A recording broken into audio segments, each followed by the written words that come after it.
Halo Bapak Ibu guru hebat. Bertemu kembali di pelatihan mandiri kita di platform Merdeka Mengajar. Kita masih melanjutkan tema untuk pelatihan mandiri kita untuk tema ketiga, modul ketiga dari topik proyek penguatan profil pelajar Pancasila untuk tema merancang proyek penguatan profil Pancasila. Jadi apa saja yang akan ada di situ Bapak Ibu guru ya, kita langsung saja ke platformnya. Kita akan nanti melihat apa sih yang ada, apa saja yang ada di dalamnya. Kita mulai dari sini ya, penguatan proyek, kemudian kita pilih yang materi yang ketiga, merancang proyek penguatan pelajar Pancasila. Jadi di sini nanti kita disuguhkan tentang 3 pemahaman. Yang pertama itu soal persiapan proyek, ini identifikasi. Nah ini video pertama kita diminta atau kita akan melihat penjelasan mengenai kita diminta untuk melihat seperti apa sih peran setiap pemangku kepentingan terhadap kegiatan proyek penguatan profil pelajar Pancasila, karena memang yang namanya proyek ini harus melibatkan para pemangku kepentingan, mulai dari nanti mungkin ya di lingkup sekolah, mungkin di lingkup pemerintahan begitu ya. Jadi lebih nanti kita akan dijelaskan untuk bagaimana sih kita berkolaborasi untuk melibatkan pemangku kepentingan untuk berperan dalam pelaksanaan proyek ini. Berikutnya soal identifikasi tahapan kesiapan. Nah, jadi nanti dalam video ini dijelaskan ini ya bagaimana kesiapan satuan pendidikan sebelum melaksanakan kegiatan proyek. Nanti bagaimana untuk menentukan temanya, ini berkaitan dengan kesesuaian ya. Kemudian kegiatan proyek ini dapat dilakukan 2 kali dalam setahun juga. Kemudian apakah nanti juga harus kita melihat bisa melibatkan mitra-mitra yang bisa dijadikan sebagai ini ya, sebagai partner atau tempat kita untuk bisa berkolaborasi. Jadi ini di sini sekali lagi akan dijelaskan mengenai bagaimana sih kita mengidentifikasikan kesiapan dari satuan pendidikan dalam kegiatan proyek itu. Selanjutnya nanti kita diminta untuk ini ya, menjawab refleksi. Apa yang paling Bapak Ibu guru sukai dari interaksi bersama sesama rekan guru? Ini kalau saya sih bisa saling berbagi mengenai perkembangan murid saat pembelajaran di kelas. Kemudian yang kedua, kita juga diminta untuk memilih dan mengembangkan tema proyek. Nah, dalam video ini dijelaskan bagaimana strategi dan pertimbangan terbaik yang dapat diambil saat kita atau sekolah atau satuan pendidikan ingin mengembangkan tema proyek sesuai dengan fasenya. Jadi kebutuhan murid dan isu-isu yang relevan di satuan pendidikan masing-masing memang harus kita sesuaikan. Jadi fase D misalnya untuk SMP, kira-kira ya kalau yang bisa dikembangkan itu apa saja. Nah, dari proyek-proyek yang tadi sudah ditawarkan. Setelah itu Bapak Ibu guru kita diminta untuk berefleksi, yaitu mengenai melihat materi ini apa yang saya pelajari. Di sini saya belajar mengenai bagaimana sih merancang proyek sesuai dengan fase ketercapaian, yaitu di fase D. Jadi karena saya mengajar di SMP Bapak Ibu guru ya. Kemudian yang terakhir kita diajak untuk perencanaan proyek sebagai assessment.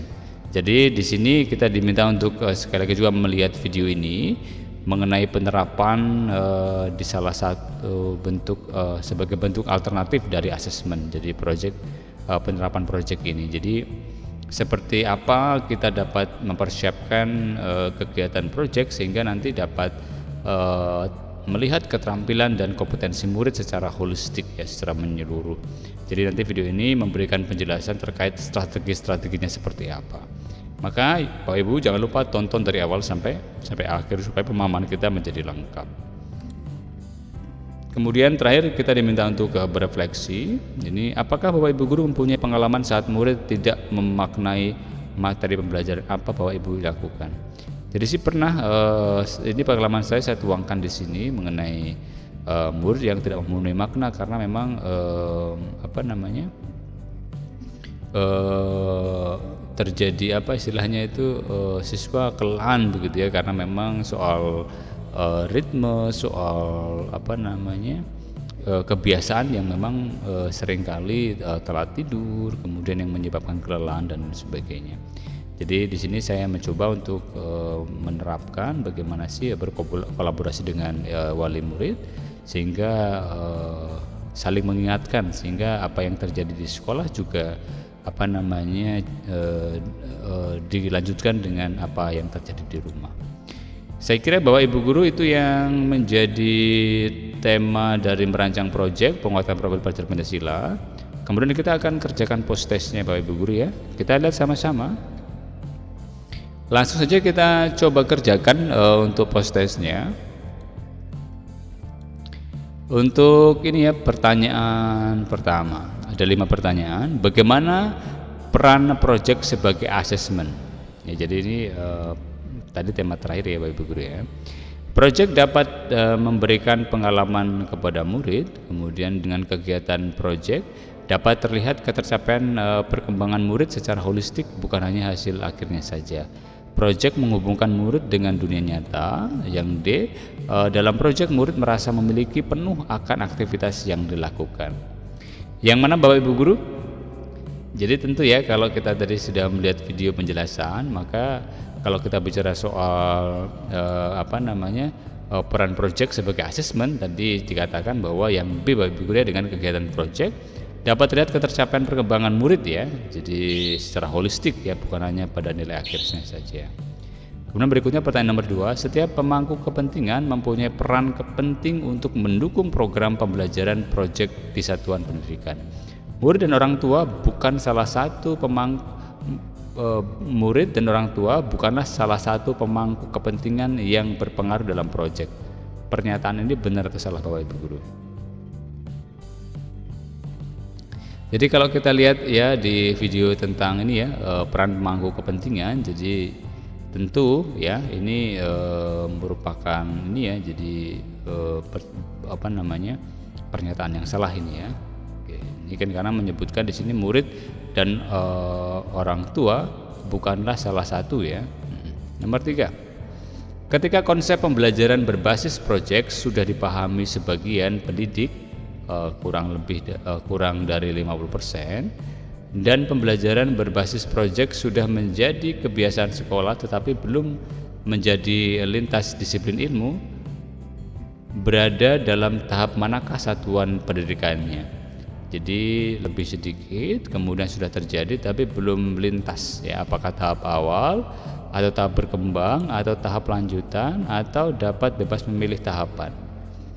Ya, jadi tentu ini sudah pada tahap lanjutan ya Bapak Ibu Guru, karena memang sudah beberapa guru sudah paham, kemudian sudah terlaksana tapi hanya belum sampai ke lintas disiplin ilmu.